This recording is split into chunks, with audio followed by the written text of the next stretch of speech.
Juan el Bautista. El dilema de los teólogos cristianos.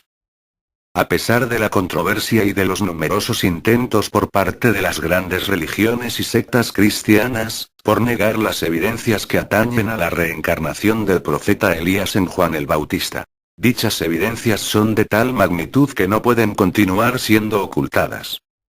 La controversia comienza a partir de una profecía entregada por Malaquías durante el reinado de Darío, unos buenos 350 años antes del nacimiento de Jesús, y la profecía dice así: He aquí, yo os envío el profeta Elías, antes que venga el día de Jehová, grande y terrible.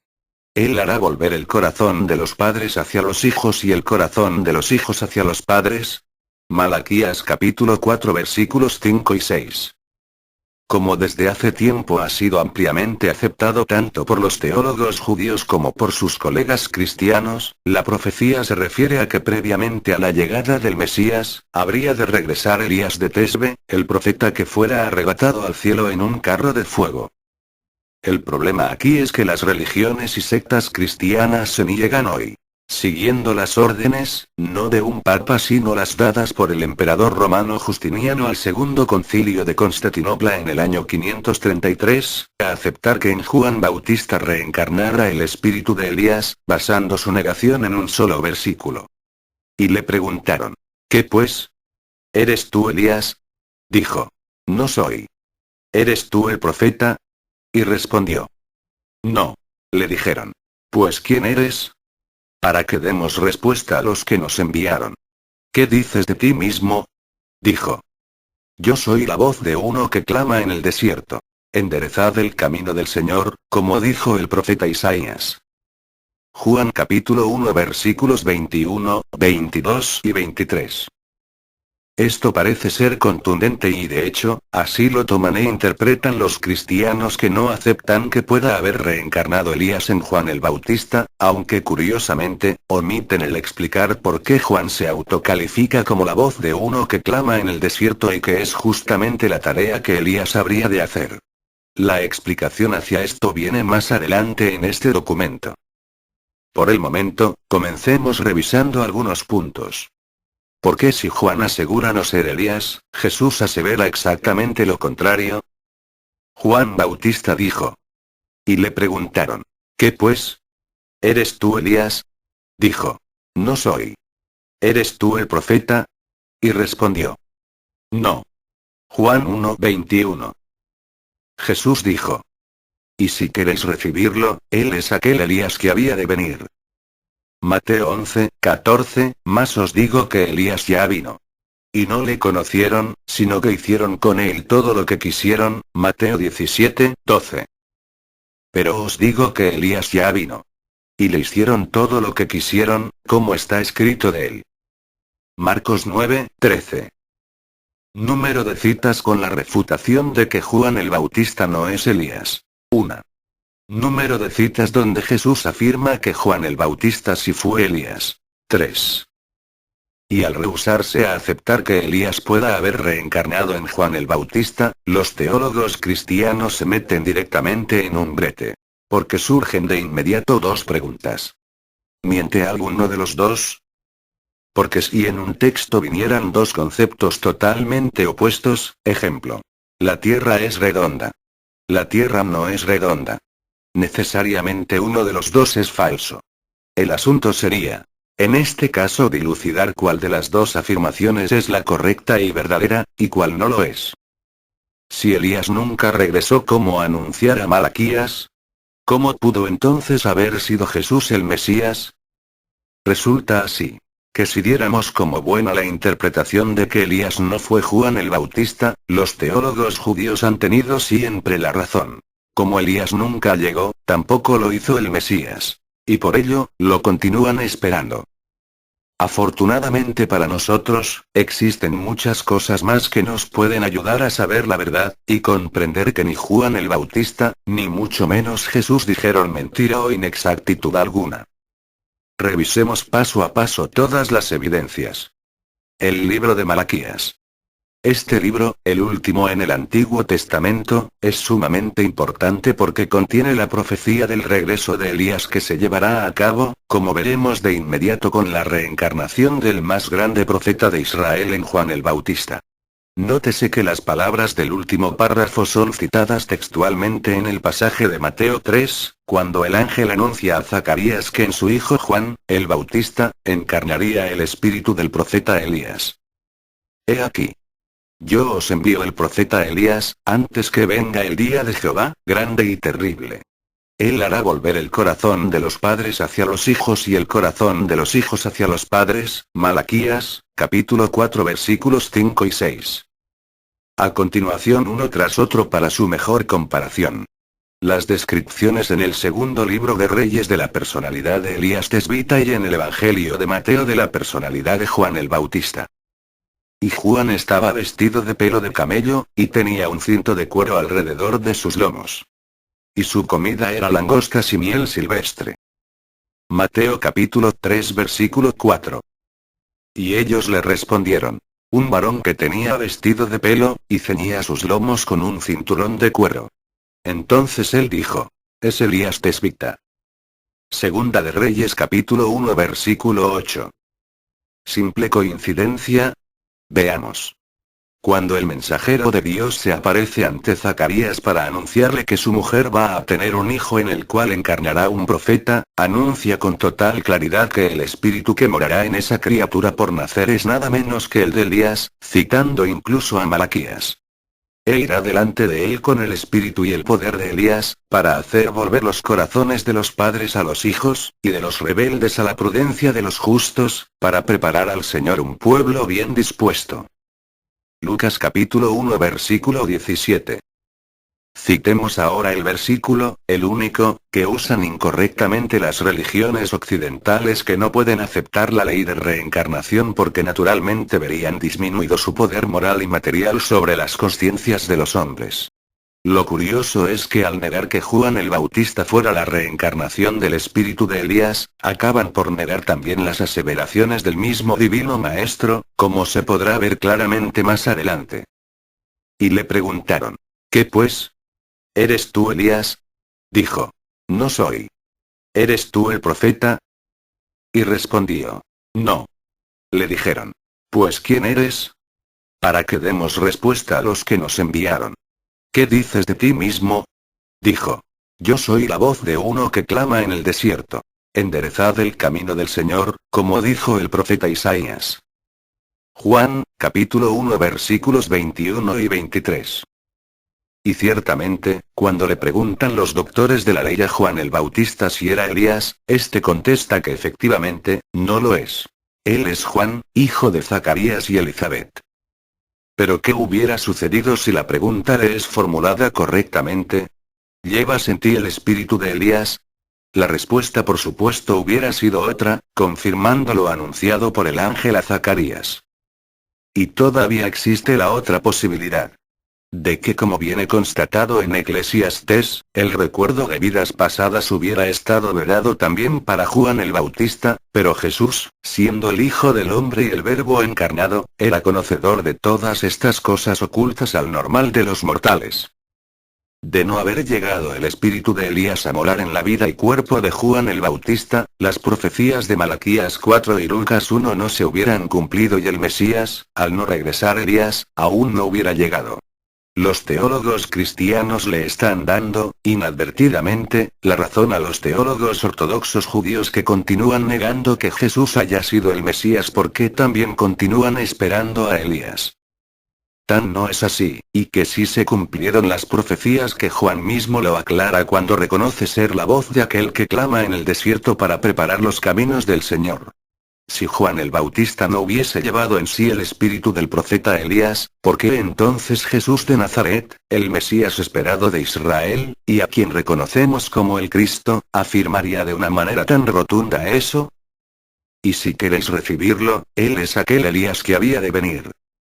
Mateo 11, 14. Mas os digo que Elías ya vino, y no le conocieron, sino que hicieron con él todo lo que quisieron. Mateo 17, 12. Pero os digo que Elías ya vino. Y le hicieron todo lo que quisieron, como está escrito de él. Marcos 9:13. Es aquí cuando los teólogos enmudecen.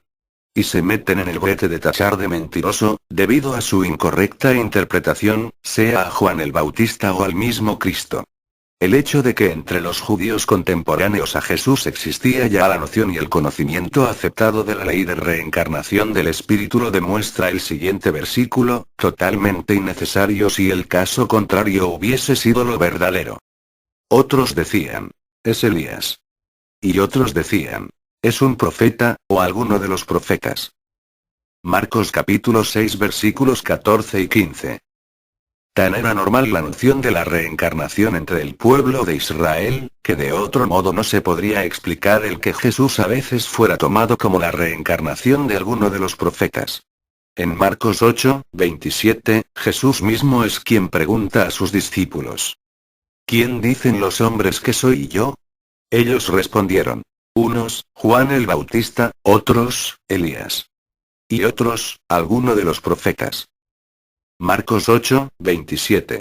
El consenso de opinión general pareciera haber sido en ese momento de que él era la reencarnación ya sea, de Juan el Bautista o de alguno de los profetas del Antiguo Testamento. El hecho de que muchos opinaran así demuestra que la reencarnación era un concepto ampliamente difundido y aceptado en el Israel contemporáneo de Jesús, incluyendo por lo que se puede ver, al mismo Divino Maestro, quien no corrige ni enmienda esa noción. Una lectura del siguiente versículo arroja aún más luz sobre el conocimiento que los discípulos tenían ya de la reencarnación. Al pasar Jesús vio a un hombre ciego de nacimiento. Y le preguntaron sus discípulos, diciendo: Rabí, ¿quién pecó, este o sus padres para que haya nacido ciego? Juan, capítulo 9 versículos 1 y 2. ¿Qué sentido hubiese tenido que los discípulos de Jesús hubieran formulado esta pregunta si no supieran que se puede pecar antes de nacer, es decir, en una existencia anterior? ¿O es que alguien puede ser castigado por Dios, desde su nacimiento, antes de haber cometido pecado alguno? La resurrección de la carne es la reencarnación del espíritu. Una de las maneras de ocultar la ley de la reencarnación del espíritu, es a través de inclinar la interpretación de numerosos pasajes de la Biblia que tratan de aquello, para hacerles parecer que se refieren a la materialista noción de la resurrección de los cuerpos de los muertos. Jesús refuta esta interpretación materialista, y explica que la resurrección de la materia es del espíritu. Los ángeles en el cielo. Jesús y la reencarnación. Aquel día vinieron a él los saduceos, que dicen que no hay resurrección, y le preguntaron, diciendo: Maestro, Moisés dijo: si alguno muriere sin hijos, su hermano se casará con su mujer, y levantará descendencia a su hermano. Hubo, pues, entre nosotros 7 hermanos. El primero se casó, y murió. Y no teniendo descendencia, dejó su mujer a su hermano. De la misma manera también el segundo, y el tercero, hasta el séptimo. Y después de todos murió también la mujer. En la resurrección, pues, ¿de cuál de los 7 será ella mujer, ya que todos la tuvieron? Entonces respondiendo Jesús, les dijo: erráis, ignorando las Escrituras y el poder de Dios. Porque en la resurrección ni se casarán ni se darán en casamiento, sino serán como los ángeles de Dios en el cielo. Y en el versículo siguiente, por si todavía hubiera duda, Jesús desestima por completo la grosera interpretación de la resurrección de cadáveres cuando afirma: Dios es Dios de vivos, no de muertos. Nadie pone remiendo de paño nuevo en un vestido viejo. Porque tal remiendo tira del vestido, y se hace peor la rotura. Ni echan vino nuevo en odres viejos. De otra manera los odres se rompen, y el vino se derrama, y los odres se pierden. Pero echan el vino nuevo en odres nuevos, y lo uno y lo otro se conservan juntamente. Mateo, capítulo 9 versículos 16 y 17. En el Evangelio de Juan, el Divino Maestro habla de la resurrección, no como el cuerpo de un hombre volviendo a la vida, de la carne, sino a través del nacimiento, la reencarnación del Espíritu en un cuerpo nuevo. Respondió Jesús y le dijo: de cierto os digo, que el que no naciere de nuevo, no puede ver el reino de Dios. Nicodemo le dijo: ¿cómo puede un hombre nacer siendo viejo? ¿Puede acaso entrar por segunda vez en el vientre de su madre, y nacer? Juan, capítulo 3 versículos 3 y 4. El versículo transcrito abajo ha sido interpretado por los teólogos cristianos, indebidamente, como referente al bautizo material. Debemos aclarar que el cristianismo, al no aceptar los significados espirituales, continúa bautizando ritualmente a sus hijos con el bautismo de Juan, no con el bautismo sutil y espiritual del Mesías. Después de todo, es más fácil ser literal con el bautismo de agua. La aplicación literal del bautizo de fuego resultaría en severos daños para el así bautizado. Al responder Jesús a Nicodemo, le dice que no confunda lo material con lo espiritual, que es precisamente lo que los teólogos modernos, igual que Nicodemo, han hecho. La clave para una correcta interpretación está en el versículo de Lucas que hemos puesto inmediatamente después, donde Juan el Bautista, Elías, analiza por nosotros el significado del agua y el significado del fuego. Arrepentimiento y espíritu, respectivamente. De este modo sabemos que Dios concede una nueva vida a aquellos espíritus que debido al arrepentimiento, sabrán reconocer en cada nueva vida una nueva oportunidad para enmendarse, pues ciertamente, quien no se enmienda no puede entrar al reino. Y los espíritus que no se arrepienten de sus errores, permanecen en el valle espiritual en tinieblas sin reencarnar, véase en 1 de Pedro capítulo 3 versículos 18 al 20. Respondió Jesús.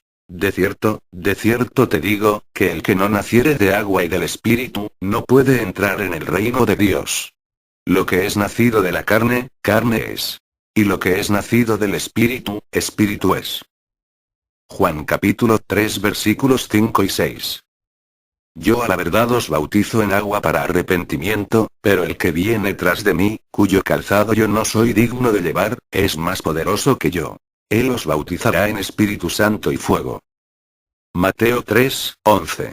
A continuación, el Divino Maestro usa la metáfora del viento, la palabra griega significa tanto espíritu como viento, para hablar, una vez más, del espíritu que llega a posarse en el vientre de las madres, y que éstas ignoran de dónde vino ese espíritu. No te maravilles de que te dije. Os es necesario nacer de nuevo. El viento sopla de donde quiere, y oyes su sonido. Mas ni sabes de dónde viene, ni a dónde va. Así es todo aquel que es nacido del Espíritu. Respondió Nicodemo y le dijo: ¿Cómo puede hacerse esto? Respondió Jesús y le dijo: ¿Eres tú maestro de Israel, y no sabes esto? Juan capítulo 3 versículos 7 y 10. Y el concepto de no saber de quién es o de dónde viene el espíritu que anima a un nuevo ser humano al nacer, se encuentra también en esta afirmación que el Maestro le hace a sus discípulos. Vosotros no sabéis de qué espíritu sois. Lucas 9, 55. Pablo y la reencarnación del espíritu. En las cartas o epístolas de Pablo de Tarso, el llamado apóstol de los gentiles, este se refiere con amplitud al concepto de la renovación del hombre, viejo hombre le llama Pablo en Romanos 6, 6, a través del sacrificio de Jesús, el Cristo, así como a la resurrección de la carne en el tiempo final, idea de la doxología farisea que llegó al cristianismo precisamente por Pablo. Pero existe un pasaje sumamente misterioso, incluso Pablo describe lo que explica como un misterio, y que habla de algo diferente: la reencarnación. En la primera epístola a los Corintios, después de tratar acerca de la resurrección de la carne en el sentido literal, es decir, la resucitación de los muertos. Primera de Corintios capítulo 15 versículos 12 y 29, Pablo entra en un terreno insospechado a partir del versículo 35. Comienza por desechar la idea de que se reencarne en el mismo cuerpo anterior. Lo que siembras, el cadáver, no es cuerpo que ha de salir, sino en un cuerpo diferente, según la voluntad de Dios. Pero dirá alguno: ¿cómo resucitarán los muertos? ¿Con qué cuerpo vendrán? Necio, lo que tú siembras no se vivifica, sino muere antes. Y lo que siembras no es el cuerpo que ha de salir, sino el grano desnudo, ya sea de trigo o de otro grano. Pero Dios le da el cuerpo como Él quiso, y a cada semilla su propio cuerpo. Primera de Corintios capítulo 15 versículos 35 y 38. Por si fuera poco, Pablo continúa y aclara que Contrario a lo que creen algunas religiones orientales, el espíritu que antes habitó en un hombre no puede encarnar en otra criatura, más que en otro ser humano. Y expone las razones para ello, reafirmando lo dicho por Jesús a este respecto. En el párrafo de los odres viejos. No toda carne es la misma carne, sino que una carne es la de los hombres, otra carne la de las bestias, otra la de los peces, y otra la de las aves. Y hay cuerpos celestiales y cuerpos terrenales. Pero una es la gloria de los celestiales, y otra la de los terrenales. Primera de Corintios capítulo 15 versículos 39 y 40. Pero esto digo, hermanos, que la carne y la sangre no pueden heredar el reino de Dios, ni la corrupción hereda la incorrupción. Primera de Corintios capítulo 15 versículo 50. Y el que transcribimos a continuación es el pasaje cumbre de las explicaciones de Pablo respecto a la resurrección de la carne entendida como la reencarnación del espíritu. Nótese la diferencia que Pablo pone entre los que duermen, los que mueren y los que son transformados.